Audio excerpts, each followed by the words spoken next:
I want to talk about Ersson because I think the most important thing about these last few games is him finishing strong, just so we have some grasp on what the goalie situation is going to be in the near future. And I ran through like his segments of the season. First three games, 763 save percentage. Remember the disaster. Then he followed it up with 25 solid games, 915 save percentage over that time. And then 20 games of an 864. Now he has stopped 44 of the last 45 shots he's faced. I am happy for Sam Ersson, like finding this and the team kind of finding it around him too. Is it a chicken and the egg situation? Like, okay, the team can play more, they have more confidence in the structure because they know the goalie's going to make the stops, or he's able to make the stops because they play the structure in front of him. How has this turnaround happened now where all of a sudden both the defense and the goalie look like they looked 2 months ago? Well, it's worth noting, and John Tortorella made this point today after the game. I don't think the defense was a major problem through most of the 8-game losing streak. It became a problem the last couple games. The Columbus game and then obviously the Montreal game was a debacle. Before then, I think defensively, Flyers on the whole were playing pretty well. They weren't giving up a lot of shots. The goalies were letting them down. Whether it was Fedotov or Ersson, they were giving up, 23 shots and 5 of them were ended up in the back of the net. That was the goalies. Then I think the defensive structure fell apart as a result of a lack of confidence in the ability of the goalies to make a save and the inability of them to finish on their chances.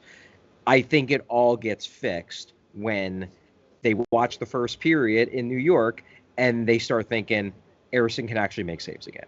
Then suddenly they don't have to lose structure. Suddenly they can let games come to them. And I think the thing I'm most impressed about is how quickly they were able to flip the switch back. Because sometimes it can take, Ersson's making saves again. That's great. But sometimes it can take a little bit of time before you recalibrate to, we need to go back to the structure that was working all year because our goalie can stop the puck again. They turned that switch real quick. I mean, this game, as I said, I think this was as good of a defensive game as they played all season long. And it just seemed like all they needed was the confidence that their goalie was going to stop the puck most of the time. And once they got that back, the defense is back. So I don't think it's a chicken and egg thing. I really do think it's the goalies. The goalies are what drove most of this.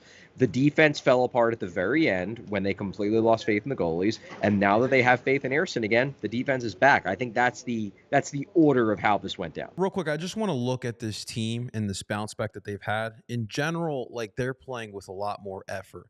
But for you, what's the main factor? What do you make of this bounce back that they've had?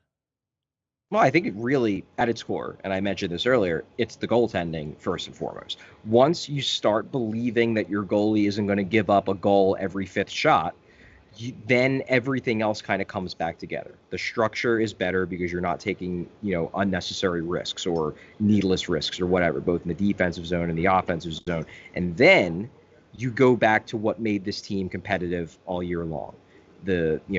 Winning battles in the corner, staying in structure. Like the Devils were having to go through layers of defense to create offense in this game. That's John Tortorella hockey. That's the defensive zone strategy that he has them playing.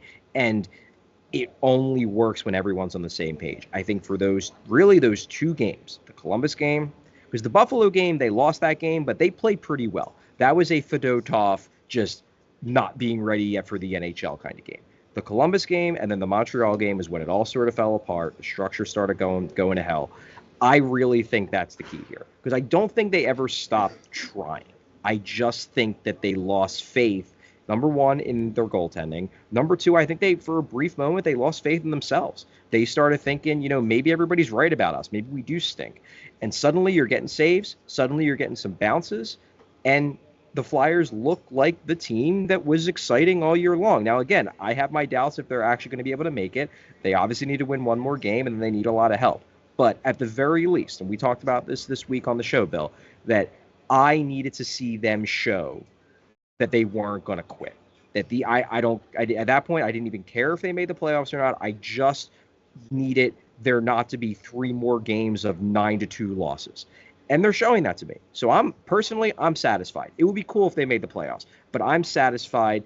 After these 2 games, I don't want to say it straight up because there's one more game left. I am satisfied with this season. I am. We all silly like the mayor.